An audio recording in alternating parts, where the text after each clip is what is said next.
Le livre 1 du Capital de Karl Marx constitue la pierre angulaire de son analyse critique de l'économie politique.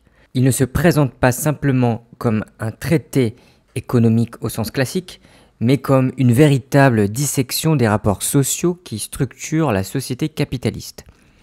En 8 grandes sections, Marx déploie une progression logique, des concepts fondamentaux de la marchandise et de la monnaie jusqu'aux origines historiques du capital dans ce que l'on nomme l'accumulation primitive. L'ensemble offre un cadre théorique visant à dévoiler les mécanismes de domination et d'exploitation qui se cachent derrière les apparences naturelles de l'économie marchande. La première section s'ouvre sur la marchandise, cellule élémentaire de la richesse capitaliste. Marx y distingue la valeur d'usage et la valeur d'échange, montrant que le caractère social du travail se cristallise dans la valeur. Le processus de l'échange, en multipliant les rapports marchands, prépare l'apparition de la monnaie comme équivalent universel. Celle-ci n'est pas neutre. Elle condense les rapports sociaux et permet l'extension de la circulation simple, c'est-à-dire l'achat et la vente destinés à satisfaire des besoins immédiats. La deuxième section analyse le basculement de l'argent vers le capital. Il ne s'agit plus simplement de circuler pour consommer, marchandise, argent, marchandise, mais d'investir pour accroître la valeur, argent, marchandise, argent. Cette transformation repose sur l'achat d'une marchandise particulière, la force de travail. Le travailleur, dépourvu de moyens de production, n'a que sa force de travail à vendre, et c'est cette spécificité qui rend possible l'extraction de plus-value. Marx introduit la distinction entre capital constant, que sont les machines et les matières premières, et capital variable, qui est la force de travail. Le capitaliste ne crée pas de valeur en soi, mais il organise le processus du travail de manière à extraire plus de valeur que celle nécessaire à reproduire la force de travail. La plus-value absolue provient de l'extension de la journée de travail au-delà du temps nécessaire, générant un excédent capté par le capitaliste. La plus-value relative n'est non plus de l'allongement du temps de travail, mais de l'intensification de la productivité. Coopération, division du travail et machinisme sont autant de moyens d'accroître la production sans augmenter le salaire. Marx montre que l'introduction de la grande industrie bouleverse le travail. L'ouvrier devient un rouage de la machine, il perd son autonomie et subit une dépossession croissante. La cinquième section articule ces deux formes de plus-value. Marx souligne que l'augmentation de la productivité en réduisant la valeur de la force de travail abaisse son coût pour le capitaliste tout en accroissant son exploitation. Ainsi, les modifications dans le prix de la force de travail s'inscrivent dans une dynamique contradictoire entre la reproduction de la vie ouvrière et l'extension de la valeur captée. Le salaire apparaît comme la forme mystifiée de la valeur de la force de travail. Derrière ce prix se cache un rapport d'exploitation. Le travailleur vend son temps mais ne reçoit pas l'équivalent pour ce qu'il produit. Marx distingue le salaire à temps et le salaire à la pièce, deux modalités qui masquent différemment l'appropriation de la plus-value. Les variantes nationales du salaire rappellent que ce mécanisme s'adapte au contexte sans en changer l'essence. La plus-value réalisée est réinvestie, se transformant en capital supplémentaire. Cette dynamique engendre une loi générale de l'accumulation capitaliste. Plus le capital s'accumule, plus l'ouvrier est précarisé. L'accumulation de richesses à un pôle s'accompagne de misère et de dépendance croissante à l'autre. Enfin, Marx rompt avec le récit idyllique de l'économie politique classique. L'accumulation primitive n'est pas le fruit de l'épargne vertueuse, mais le résultat de la violence, de l'expropriation des paysans et de la colonisation. Loin de l'idylle, c'est par le pillage, le meurtre et la coercition que se sont constituées les conditions initiales du capitalisme. Le livre 1 trace le parcours théorique qui mène du plus simple au plus complexe, du concept de marchandise aux conditions historiques de l'accumulation. Marx dévoile la logique du capital comme système d'exploitation fondé sur l'extorsion de la plus-value et sur une histoire marquée par la violence. L'ensemble forme une critique radicale des illusions de l'économie politique classique et une grille d'analyse toujours féconde pour comprendre la dynamique capitaliste. L'analyse de la marchandise constitue le point de départ de l'économie politique critique de Marx. Elle représente l'unité élémentaire de la richesse capitaliste et en même temps un objet double, porteur de contradictions. En étudiant la marchandise, Marx met au jour la structure fondamentale du rapport social propre au capitalisme. Un monde où les produits du travail apparaissent comme des choses autonomes dotées d'une valeur. La marchandise est porteuse d'une valeur d'usage et d'une valeur d'échange, deux aspects indissociables mais de nature radicalement différente. La valeur d'usage désigne l'utilité concrète d'un objet. Elle repose sur les propriétés naturelles de la chose. Le fer sert à fabriquer des outils, le pain à nourrir, l'habit à vêtir, etc. Ces qualités en font la base matérielle de toute richesse, indépendamment de la forme sociale de production. La valeur d'usage existe donc dans toutes les sociétés, mais dans le capitalisme, elle devient support de la valeur d'échange. La valeur d'échange, au contraire, ne renvoie pas à la nature matérielle de l'objet. Elle exprime un rapport quantitatif entre marchandises différentes. 20 mètres de toile valent un habit, ou une certaine quantité de blé, etc. Cette équivalence n'est pas une donnée naturelle, mais une relation sociale. Derrière la diversité des produits, il faut une substance commune pour les comparer. Marx l'identifie au travail humain abstrait. La valeur repose sur une substance, le travail humain abstrait, c'est-à-dire la dépendance de force de travail sans considération de sa forme concrète. Ce n'est pas le travail qualifié de tel ou tel artisan, mais l'activité humaine en général, réduite à une dépense d'énergie. La grandeur de la valeur se mesure par le temps de travail socialement nécessaire, c'est-à-dire le temps requis pour produire un bien dans des conditions normales de productivité. De là découle une loi essentielle. Plus la productivité s'élève, plus la valeur de chaque marchandise diminue et inversement. Ainsi, la valeur exprime une relation dynamique dépendante de l'organisation sociale du travail. La distinction entre travail concret et travail abstrait est au cœur de l'analyse de Marx. Le travail concret, qualitatif, produit des valeurs d'usage, le tisseur en fabrique de la toile, le boulanger du pain. Le travail abstrait, quantitatif, fonde la valeur des marchandises en les ramenant à un dénominateur commun. Cette découverte constitue, selon Marx, le point pivot de toute économie politique scientifique, car elle révèle la double dimension du travail dans le capitalisme. Marx montre ensuite comment la valeur se manifeste à travers plusieurs formes successives. La forme simple, qui est qu'un produit exprime sa valeur dans un autre, exemple 20 mètres de toile égale un habit. On distingue ici deux pôles, les marchandises en valeur relative, la toile, et celles en équivalent, l'habit. Il y a la forme développée, une marchandise se compare à plusieurs autres, multipliant l'équivalence. Et ensuite, il y a la forme générale. Toutes les marchandises expriment leur valeur dans une seule marchandise particulière. Et enfin, il y a la forme monnaie, qui est qu'une marchandise spécifique, historiquement l'or ou l'argent, devient l'équivalent universel et sert de mesure sociale de la valeur. Cette progression montre comment la monnaie émerge non comme une invention arbitraire, mais comme résultat nécessaire des échanges marchands. Enfin, Marx conclut par l'analyse du fétichisme de la marchandise, une des critiques les plus célèbres de son œuvre. Dans le capitalisme, les rapports sociaux entre producteurs apparaissent comme des rapports entre choses. Les marchandises semblent posséder un pouvoir mystérieux, comme si leur valeur provenait de qualités intrinsèques. En réalité, ce pouvoir découle du travail social qui s'y cristallise. Le fétichisme correspond donc à une inversion. Au lieu de voir que ce sont les hommes qui organisent le travail et produisent des valeurs, on attribue aux objets une autonomie. Cette illusion masque les rapports d'exploitation et renforce la domination du capital. L'analyse de Marx sur la transformation de l'argent en capital marque un tournant fondamental dans son œuvre. Après avoir étudié la marchandise et la monnaie, il met en lumière la différence entre la simple circulation marchande et le mouvement spécifique capitaliste. Il s'agit de comprendre comment l'argent, initialement simple intermédiaire des échanges, devient capital, c'est-à-dire valeur destinée à croître. Marx distingue deux formes de circulation.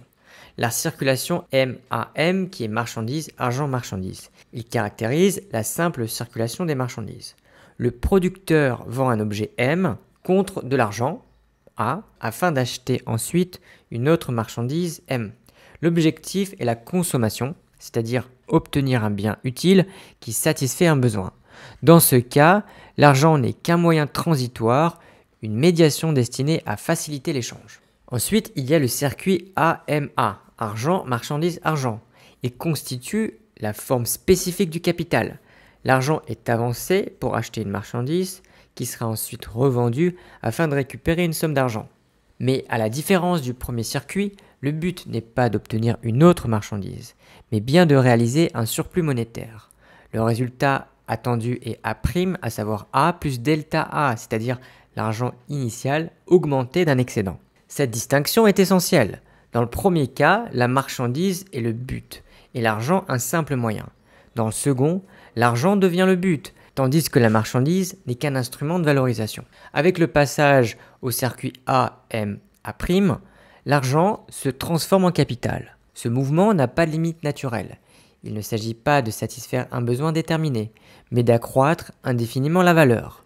Le capital est ainsi valeur en mouvement, dont la loi fondamentale est accumuler pour accumuler, produire pour produire.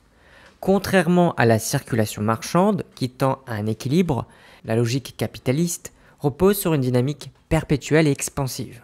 Une difficulté se pose alors. Dans l'échange simple, des équivalents s'échangent. Chacun vend et achète à la valeur marchande des biens. Comment dès lors peut-il apparaître un surplus, delta A? D'où provient l'accroissement de valeur si personne ne vend systématiquement au-dessus de la valeur? Marx montre que ce surplus ne peut pas venir de la circulation elle-même. Si les échanges sont équivalents, aucune nouvelle valeur n'est créée.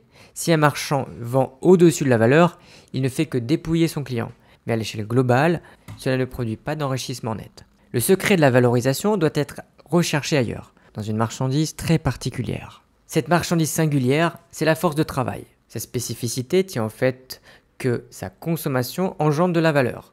En travaillant, l'ouvrier produit une richesse supérieure à celle nécessaire pour reproduire sa propre existence. Pour que la force de travail apparaisse sur le marché comme marchandise, deux conditions doivent être réunies.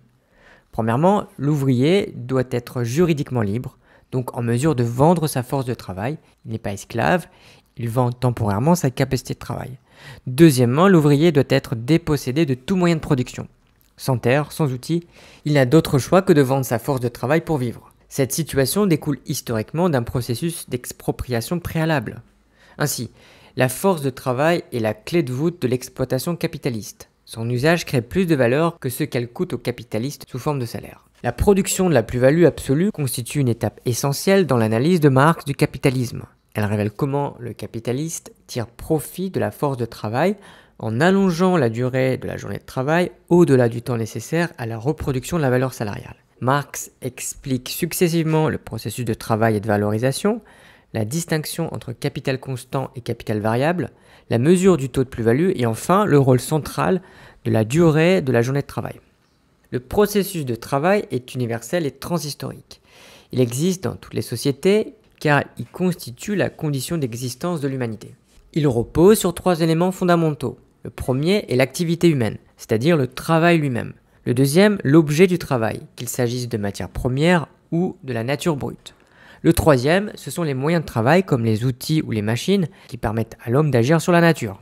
Le travail transforme ainsi la nature pour répondre aux besoins humains indépendamment du mode de production. Cependant, dans le capitalisme, le processus de travail est inséparable du processus de valorisation. L'ouvrier ne produit pas seulement des valeurs d'usage, mais aussi et surtout de la valeur. Le capitaliste achète de la force de travail à sa valeur, correspondant au temps nécessaire pour la produire, mais la consommation de cette force génère plus de valeur que son coût. Cela conduit à une distinction fondamentale. Le travail nécessaire, à savoir le temps pendant lequel l'ouvrier produit l'équivalent de son salaire, et le surtravail, le temps supplémentaire non payé qui constitue la source de la plus-value. Marx distingue ensuite deux composantes du capital. Le capital constant, noté C, il représente la part du capital investi en moyens de production comme les machines ou la matière première. Sa valeur est transférée au produit, mais il ne crée aucune valeur nouvelle. Il constitue du travail mort.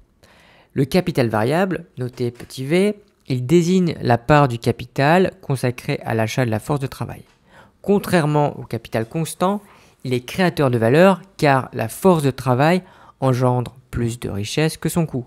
C'est lui qui est à l'origine de la plus-value. Ainsi, seul le travail vivant est source de valorisation du capital, tandis que le capital constant ne fait que transmettre sa valeur. Marx introduit une mesure d'exploitation capitaliste qu'il appelle le taux de plus-value. Sa formule de base est P divisé par V, où P représente la plus-value, à savoir le surtravail, et V, le capital variable, ou travail nécessaire. Par exemple, si un ouvrier travaille 12 heures, donc 6 heures pour reproduire son salaire et 6 heures de surtravail, alors le taux de plus-value est de 100%. Cette formule montre que la plus-value n'est pas un profit accidentel, mais la loi structurelle du capitalisme. Elle permet de rendre visible et mesurable l'exploitation en la rapportant directement au temps de travail non payé. La question de la durée de travail est un terrain central de la lutte des classes. Le capitaliste cherche à l'allonger le plus possible pour accroître la masse de plus-value. L'ouvrier, au contraire, lutte pour la réduire afin de préserver sa santé, sa dignité et les conditions de reproduction de sa force de travail. Deux limites bornent ce conflit. Il y a un minimum qui est le travail nécessaire, en deçà duquel le capital ne se valorise pas, et il y a un maximum qui sont les contraintes biologiques de l'ouvrier qui ne peut pas être exploité indéfiniment sans s'épuiser. Ce rapport antagonique ne trouve pas de solution naturelle. Les limites de la journée de travail résultent de luttes sociales et politiques. Ainsi, les lois anglaises du 19e siècle sur la durée de travail ne furent pas des concessions spontanées de l'État, mais le fruit de combats ouvriers organisés. Après avoir montré comment le capital tire profit de l'allongement de la journée de travail, à savoir la plus-value absolue, Marx analyse un autre mode d'exploitation, qu'il appelle la plus-value relative. Celle-ci ne repose pas sur l'extension du temps de travail, mais sur l'accroissement de la productivité qui réduit la durée du travail nécessaire à la reproduction du salaire. Il décrit le processus et ses formes concrètes, coopération, division du travail et machinisme. Il met en évidence comment les progrès techniques et organisationnels, loin de libérer le travailleur, deviennent des instruments de domination du capital. La plus-value relative est définie comme l'augmentation du surtravail obtenue par la réduction du temps de travail nécessaire. Si un ouvrier produisait autrefois l'équivalent de son salaire en 6 heures et qu'il ne lui faut plus que 4 heures grâce à une hausse de productivité, les 2 heures ainsi dégagées deviennent du surtravail supplémentaire sans que la journée de travail s'allonge. Les moyens d'obtenir cette plus-value reposent sur l'amélioration des forces productives, la coopération des ouvriers, la division du travail et le machinisme. L'importance de ce mécanisme est capitale. Il permet d'intensifier l'exploitation sans accroître directement la durée de travail et devient ainsi central dans le développement du capitalisme moderne. La coopération consiste à faire travailler plusieurs ouvriers ensemble de manière planifiée. Elle produit un effet de synergie, à savoir que la productivité collective dépasse la simple addition des productivités individuelles. Ses principales caractéristiques sont une économie de temps et d'effort grâce à la concentration du travail, l'émergence de forces sociales de production telles que la discipline collective, l'émulation et la spécialisation des tâches. Toutefois, dans le capitalisme, ces forces collectives apparaissent non comme le produit des travailleurs eux-mêmes, mais comme une puissance appartenant aux capitalistes qui les organise. Ce dernier s'approprie la force sociale du travail collectif et l'ouvrier isolé devient dépendant de la structure imposée par l'entreprise. La division du travail est l'étape suivante. Dans la manufacture, le travail est fragmenté en opérations partielles et répétitives, chaque ouvrier devenant un ouvrier partiel spécialisé dans une tâche unique. Pour le capital, les avantages sont multiples. Il y a un accroissement de la productivité par la rapidité et la précision, il y a une formation rapide et peu coûteuse de travailleurs spécialisés, il y a un rendement aussi supérieur des moyens de production. Mais les conséquences sociales sont lourdes. La déqualification massive, la perte de polyvalence et la dépendance croissante à la fabrique. Le travailleur ne maîtrise plus le processus global de production et le capital s'approprie la force productive issue de la division du travail. Avec le machinisme, une nouvelle étape s'ouvre. La machine, d'abord conçue pour remplacer la force musculaire humaine, devient dans la grande industrie un système automatique composé de multiples mécanismes intégrés. Ses effets économiques sont considérables, comme l'explosion de la productivité, la réduction du temps de travail nécessaire, et donc une hausse de la plus-value relative, et le déplacement et la destruction d'emplois artisanaux traditionnels. Sur le plan social, le machinisme engendre une déqualification radicale. L'ouvrier devient un simple auxiliaire de la machine dont il dépend entièrement. L'exploitation des femmes et des enfants se généralise car ils constituent une main-d'œuvre plus flexible et meilleur marché. Le rythme de travail s'intensifie, provoquant maladies et épuisement. Cette évolution contient une contradiction majeure. La machine pourrait libérer les individus du travail pénible, mais dans le capitalisme, elle sert à accroître l'exploitation. La science et la technique, fruits de l'intelligence collective, se retournent contre les producteurs et deviennent instruments de domination capitaliste. Après avoir étudié séparément la plus-value absolue et la plus-value relative, Marx montre comment ces deux formes s'articulent et se combinent dans le mode de production capitaliste. Leur interaction explique la dynamique d'accumulation où le capital s'efforce à la fois d'allonger le temps de surtravail et de réduire le temps nécessaire grâce aux gains de productivité. Marx met en lumière le rôle central de la valeur de la force de travail et les facteurs qui influencent la répartition entre travail nécessaire et surtravail. La distinction de base est claire. La plus-value absolue est obtenue par l'allongement de la journée de travail au-delà du temps nécessaire. La plus-value relative est obtenue par la réduction du temps de travail nécessaire grâce à l'augmentation de la productivité.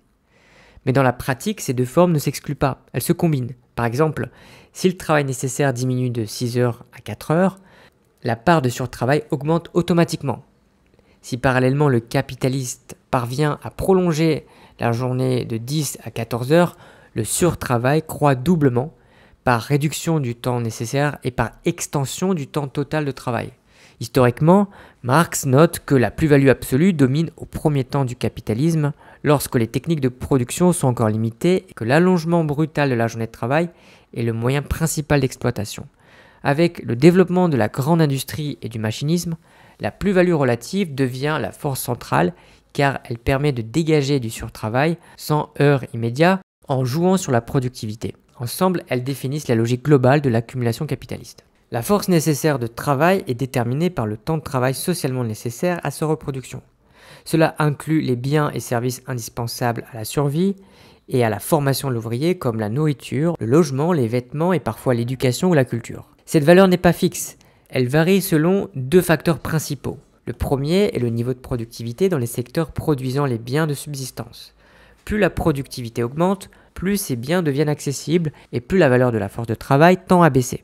Deuxièmement, les normes sociales et historiques qui déterminent ce qui est considéré comme un besoin nécessaire. Les standards de vie diffèrent d'une époque à l'autre et d'un pays à l'autre. L'effet de la productivité est décisif. Si la productivité s'élève dans les branches produisant les biens de consommation ouvrière, la valeur de la force de travail diminue, ce qui libère une part plus grande de la journée pour le surtravail. Cette évolution ne bénéficie pas directement aux ouvriers, mais elle renforce l'exploitation. L'augmentation de productivité, au lieu d'alléger la charge, intensifie la production de plus-value. Marx identifie trois facteurs essentiels qui modifient le rapport entre travail nécessaire et surtravail. Le premier est la durée de la journée de travail. Plus elle est longue, plus le surtravail augmente mécaniquement. Le deuxième est l'intensité du travail. À durée égale, si le rythme s'accroît, davantage de valeur est produite. Et le troisième est la productivité du travail. En déterminant le temps nécessaire à la reproduction de la force de travail, elle influence directement la part de surtravail. Les combinaisons de ces facteurs produisent diverses configurations. Par exemple, une journée de 12 heures peut être divisée en 6 heures nécessaires et 6 heures de surtravail, soit un taux de plus-value de 100%. Mais si la productivité réduit le travail nécessaire à 4 heures, le surtravail passe à 8 heures et le taux de plus-value à 200%. Ainsi, les changements dans la valeur de la force de travail et dans l'organisation du temps de travail expliquent la plasticité du capitalisme, capable d'augmenter l'exploitation par plusieurs canaux simultanément. Marx analyse la forme du salaire et sa fonction idéologique dans le capitalisme. En apparence, le salaire est la rémunération équitable du travail fourni. En réalité, il masque le rapport d'exploitation qui caractérise le mode de production capitaliste.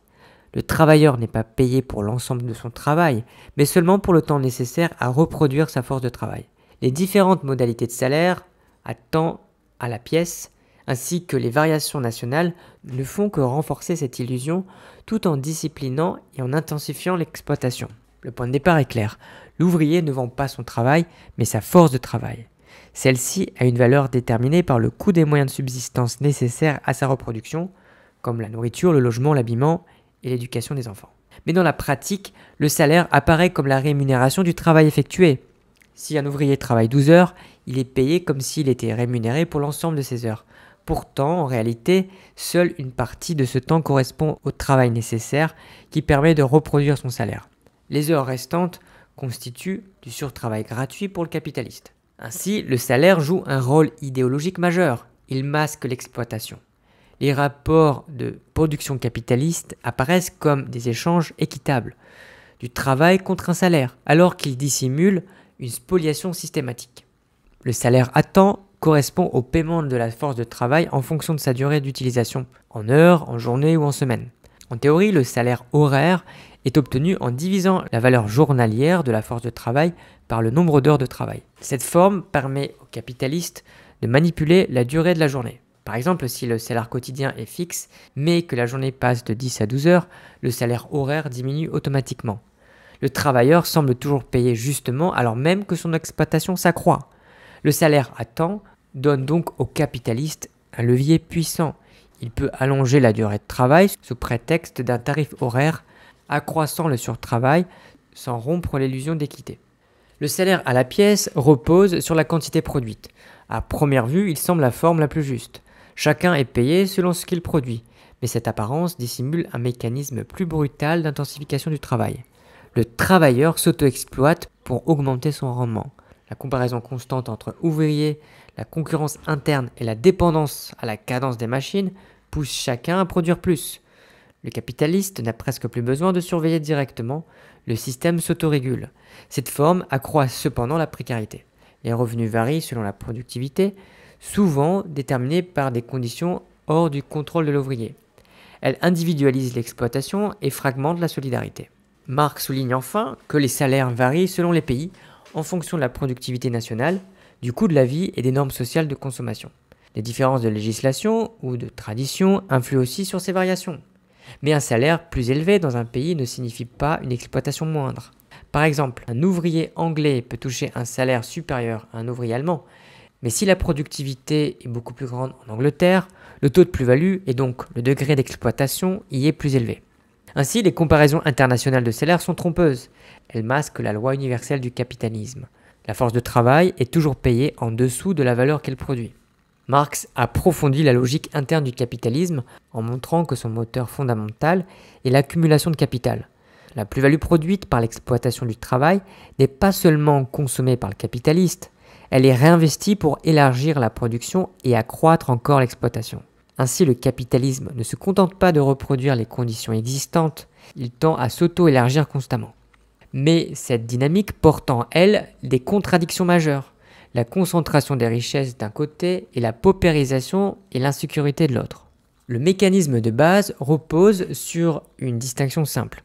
Une partie de la plus-value est dépensée par le capitaliste pour sa consommation personnelle, par exemple dans les produits de luxe et maintenir un train de vie élevé, tandis qu'une partie est réinvestie dans le cycle productif. Cette seconde portion se transforme en capital additionnel.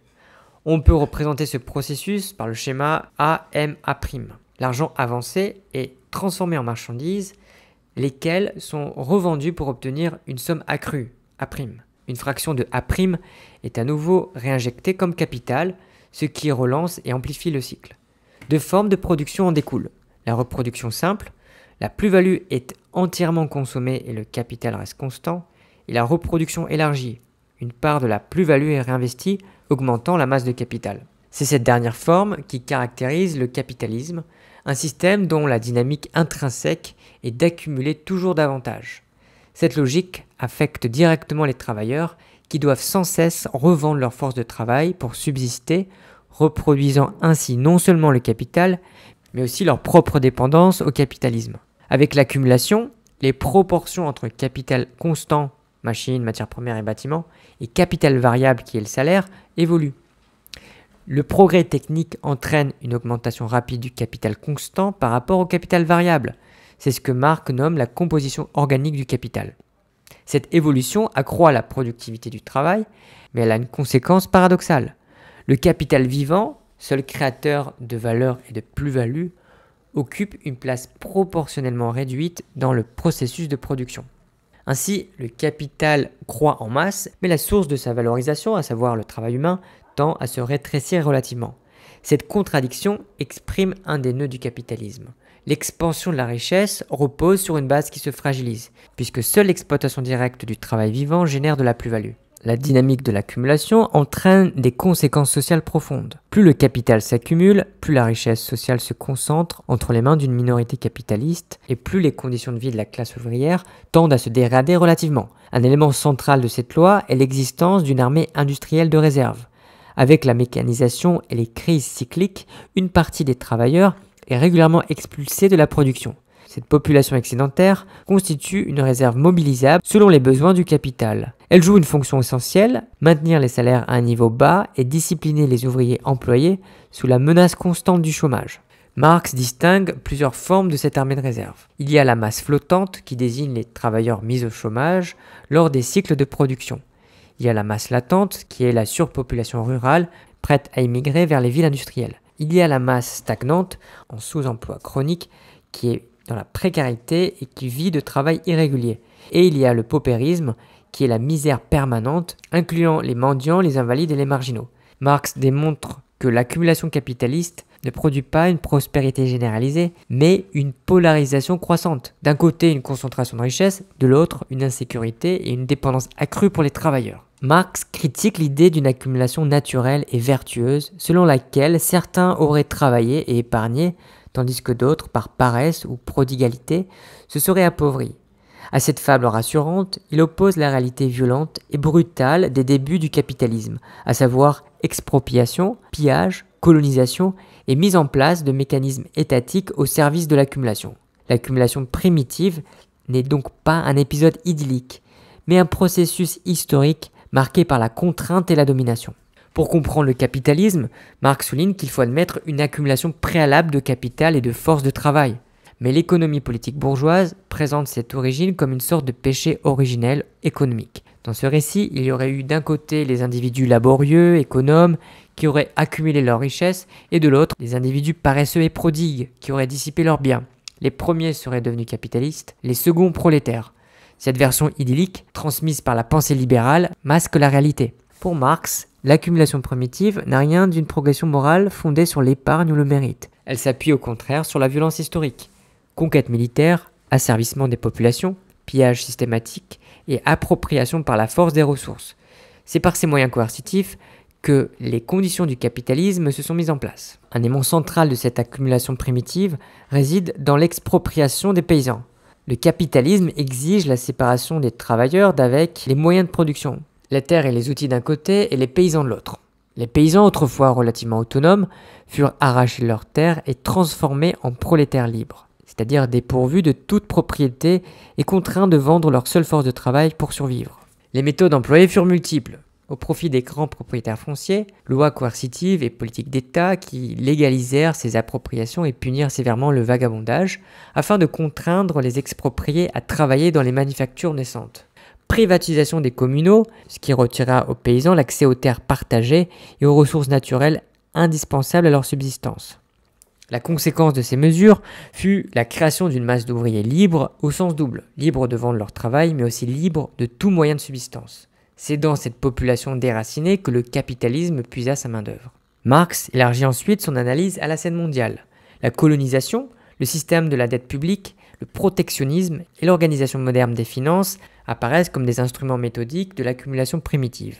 Tous reposent sur la force de l'État pour accélérer la transition du féodalisme au capitalisme. Comme l'écrit Marx, la force est l'accoucheuse de toute vieille société en travail. Les exemples abondent.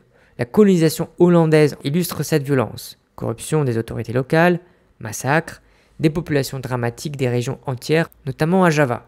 Il y a aussi la Compagnie anglaise des Indes orientales qui combine pouvoir politique et monopoles commerciaux sur le sel, l'opium, le bétel, le commerce du thé. Ces privilèges permirent de piller les ressources, d'imposer des cadences meurtrières aux populations et de bâtir en un temps record d'immenses fortunes, souvent sans investissement initial. Ces pratiques révèlent la phase brutale et prédatrice du capitalisme naissant, bien loin des récits harmonieux de l'économie politique classique. La colonisation n'est pas un simple moteur de civilisation, mais un moyen violent et systématique de concentration de richesses et de formation du capital.